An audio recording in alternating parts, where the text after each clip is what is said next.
But first, I want you to go back a couple of years with me, just for a moment. Let's go back to March of 2018.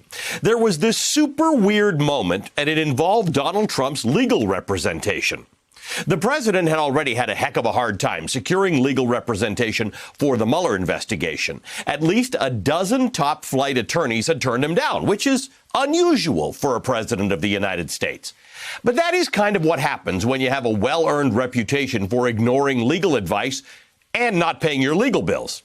But in March 2018, President Trump decided he wanted this lawyer who we like to watch on Fox News, Joe diGenova, who had been peddling conspiracy theories in right-wing media since the Clinton administration.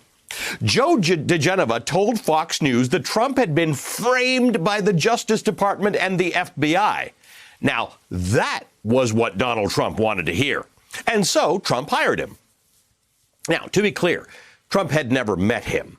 He didn't clear it with his existing legal team. He didn't even tell them. He just announced that this Fox News commentator was his new lawyer. His actual lawyer, by the way, in the Mueller probe, one of the few quasi-respectable attorneys Trump had managed to retain, quit over the move. And then things went south. When President Trump finally met this new guy, turns out he didn't like him. When Joe diGenova and his wife and legal partner, Victoria Tensing, were finally invited to the White House to meet the president for the first time, Politico reported that, quote, the couple looked disheveled when they came to meet with the president, which helped convince the president that they weren't the right fit, end quote. The New York Times was slightly more delicate about it, saying that once the president finally met Mr. diGenova and his wife, the president, quote, did not believe he had personal chemistry with them. The Washington Post had the saddest, most unvarnished take on it.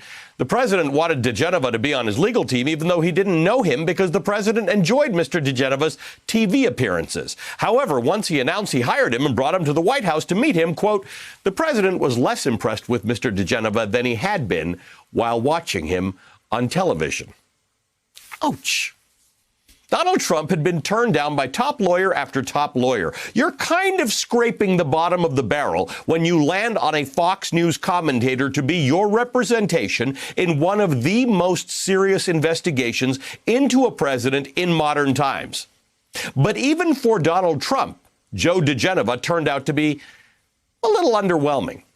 But now, as Donald Trump attempts to fight the last great legal battle of his presidency, as he files case after case in state after state, trying to find some way to overturn his loss in the presidential election, and as major law firms abandon the president in case after case because it sullies their reputation just to be involved, this weekend, Donald Trump announced his new legal dream team that is going to overturn this election for him. Joe diGenova and Victoria Tensing. I mean, I guess at this point, Donald Trump is feeling like he needs all the help he can get, disheveled or not. And this team is newly under the leadership of Rudy Giuliani, last seen spouting conspiracy theories outside the Philadelphia Four Seasons. Total Landscaping, next to the crematorium and adult bookstore. Another lawyer on this dream team is Sidney Powell, who's been defending Trump National Security Advisor Michael Flynn in court by arguing that he was the victim of a deep state conspiracy. Powell told Fox News this weekend that Donald Trump is also the victim of a vast conspiracy, that in fact Donald Trump won this election by millions of votes. She said, quote, we have so much evidence, I feel like it's coming in through a fire hose, which is odd because the Trump's legal team filings so far have been marked by their total lack of any evidence at all. On Friday alone, 9 Trump cases in 3 states were either thrown out or dropped. Over the weekend, the Trump campaign scrapped most of its major lawsuit in Pennsylvania, removing the bulk of the allegations. Today, 4 more cases in 4 states were dropped.